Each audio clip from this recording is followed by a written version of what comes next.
Although most people are bashing New York Governor Andrew Cuomo for using children as political props, that's not the worst of it. In fact, people freaked out when they saw what he brought to an anti-gun rally comprised of mostly children. The left is truly despicable. Sinking to perhaps the lowest they've ever been, liberals are manipulating and using children for political reasons. Not only are these little stunts destroying their credibility, but people are just really sick of the nonsense. Most of those commenting on the ridiculous tactic can see right through the ploy and really just want to have an open, honest discussion about how to fix some societal problems. Instead, liberals are playing political games with children. Idiots like New York Governor Andrew Cuomo, who recently showed up, uninvited, to take part in a die-in protest against gun owners. Students planned it as part of National Walkout Day, but Cuomo couldn't help himself when it came to scoring a few political points, according to New York Post. After hijacking the event for his own benefit, Cuomo was reportedly heard chanting "Enough is enough" with children as he walked down the streets. Unfortunately for him, his little plan just blew up in his face big time as people learned what he brought along with him to the event. As seen in a shocking video that has since been shared on Twitter by Cuomo himself, there was something seen in the background that a few keen eyes noticed. Did you see that guy behind Cuomo, to the left?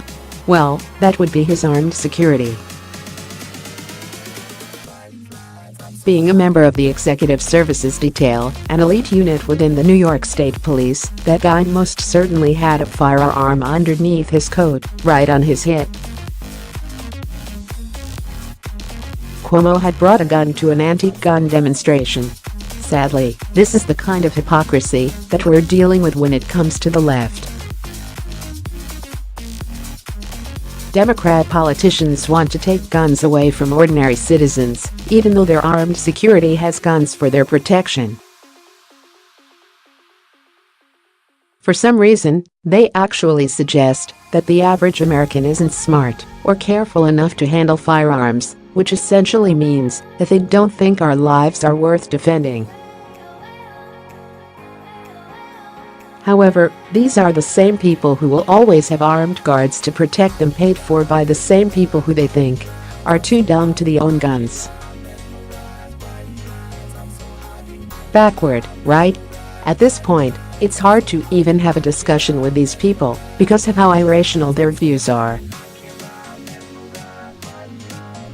Is society perfect? No. Are there things we could do that might be an improvement? Sure. Will that ever happen? No, because the left won't allow it. Rather than rely on common sense and intellect, they hope to push their agenda by using emotion. Along with that, the word compromise doesn't seem to be in their vocabulary. It's either all or nothing with these people, and you're a child-killing monster with blood on your hands if you don't agree with them. At this point, it's like arguing with children, and it's not helping anyone.